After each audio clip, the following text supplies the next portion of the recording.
दोस्तों, जब भी 26 जनवरी का नाम लिया जाता है तो हमारे दिमाग में राजपथ की परेड, झांकियां, राष्ट्रध्वज और संविधान की मोटी सी पुस्तक की तस्वीर अपने आप उभर आती है।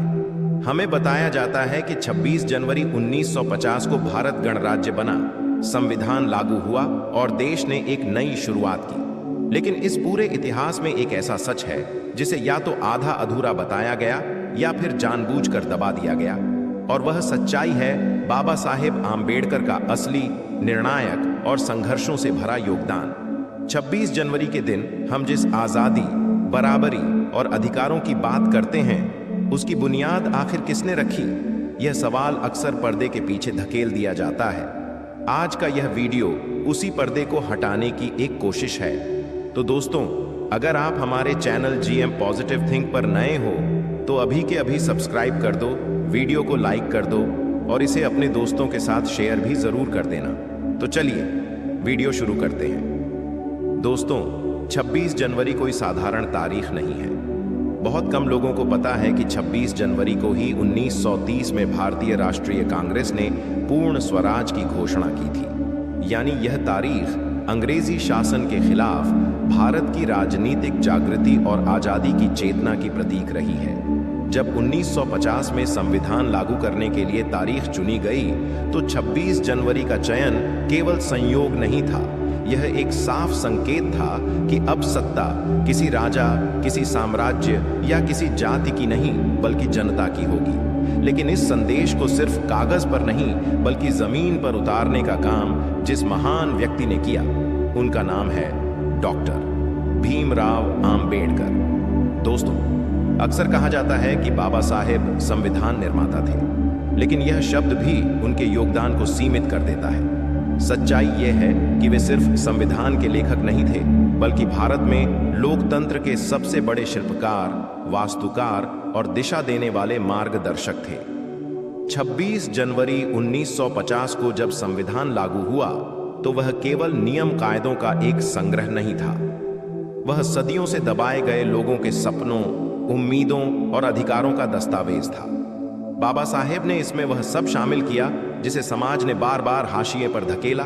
दलित, आदिवासी, महिलाएं, अल्पसंख्यक और वे सभी लोग जिनकी आवाज सदियों तक दबाई गई। और जो बात हमसे छुपाई जाती है वह यह है कि संविधान सभा में बाबा साहेब को कितनी कठोर लड़ाई लड़नी पड़ी।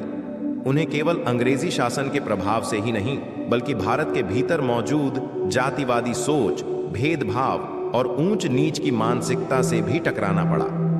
कई सदस्य नहीं चाहते थे कि समानता, आरक्षण, मौलिक अधिकार और सामाजिक न्याय जैसे प्रावधान इतने मजबूत हों, लेकिन बाबा साहेब अडिग रहे, डटे रहे और अंत तक संघर्ष करते रहे। उन्होंने स्पष्ट शब्दों में कहा था कि राजनीतिक स्वतंत्रता तब तक अधूरी है जब तक सामाजिक और आर्थिक मुक्ति न मिले। यही विचार 26 जनवरी के असली अर्थ को परिभाषित करता है। दोस्तों, हमें स्कूलों में यह नहीं बताया गया कि बाबा साहेब ने मौलिक अधिकारों को संविधान की प्राण शक्ति क्यों कहा। उन्होंने अभिव्यक्ति की स्वतंत्रता, धर्म की स्वतंत्रता, समानता का अधिकार और शोषण के खिलाफ सुरक्षा इसलिए जोड़ी क्योंकि वे जानते थे सत्ता तो बदल सकती है, पर अगर अधिकार लिखित और मजबूत नहीं होंगे तो वही पुराना अत्याचार नए रूप में वापस आ सकता है। 26 जनवरी को लागू हुए ये अधिकार किसी उपहार की तरह नहीं मिले, बल्कि बाबा साहेब की दूरदृष्टि, तर्क और संघर्ष का परिणाम थे। एक और छुपाया गया सच यह है कि बाबा साहेब ने आरक्षण को खैरात नहीं बल्कि प्रतिनिधित्व का न्यायपूर्ण अधिकार माना। संविधान लागू होते समय उन्होंने साफ कहा था, जिन समुदायों को सदियों तक शिक्षा, संसाधन और सत्ता से दूर रखा गया, उन्हें बराबरी की पंक्ति तक लाने के लिए विशेष प्रावधान बेहद जरूरी है। 26 जनवरी के दिन जब यह व्यवस्था लागू हुई तब भारत ने पहली बार अपने सबसे कमजोर नागरिकों को यह भरोसा दिया कि यह देश केवल कुछ ऊंची जातियों का नहीं बल्कि हर भारतीय का है। दोस्तों, हमसे यह भी छुपा लिया जाता है कि बाबा साहेब ने महिलाओं के अधिकारों के लिए कितनी बड़ी जंग लड़ी। समान नागरिकता, संपत्ति में अधिकार, विवाह में बराबरी और तलाक में न्याय जैसे विचार उस समय के समाज के लिए क्रांति से कम नहीं थे। 26 जनवरी 1950 को संविधान ने महिलाओं को पुरुषों के बराबर दर्जा दिया, लेकिन इसके पीछे बाबा साहेब का वह सपना था जिसमें भारत की आधी आबादी को दोयम दर्जे का नागरिक नहीं समझा जाए।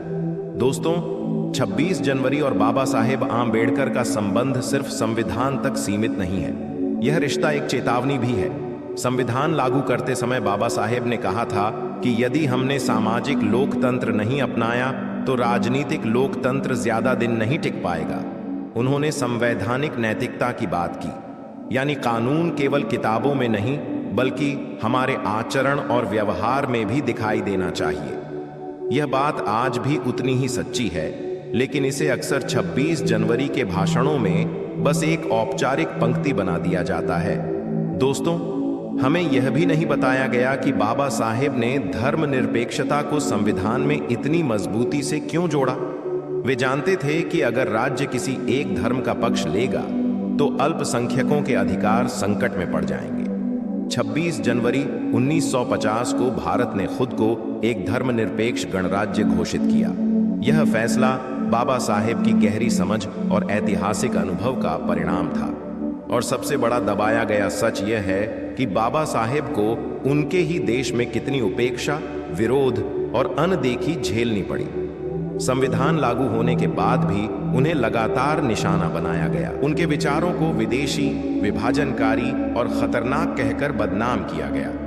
लेकिन समय ने साबित किया कि अगर आज भारत एक लोकतांत्रिक देश के रूप में खड़ा है तो उसकी रीढ़ वही संविधान है जिसे बाबा साहेब ने 26 जनवरी को देश को सौंपा था।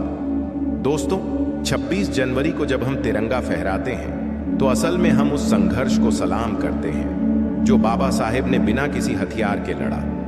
उन्होंने कलम को शस्त्र बनाया, तर्क को शक्ति बनाया और संविधान को अपनी ढाल। यह दिन हमें याद दिलाता है कि देशभक्ति केवल नारे लगाने से नहीं बल्कि संविधान के मूल्यों को जीने से साबित होती है।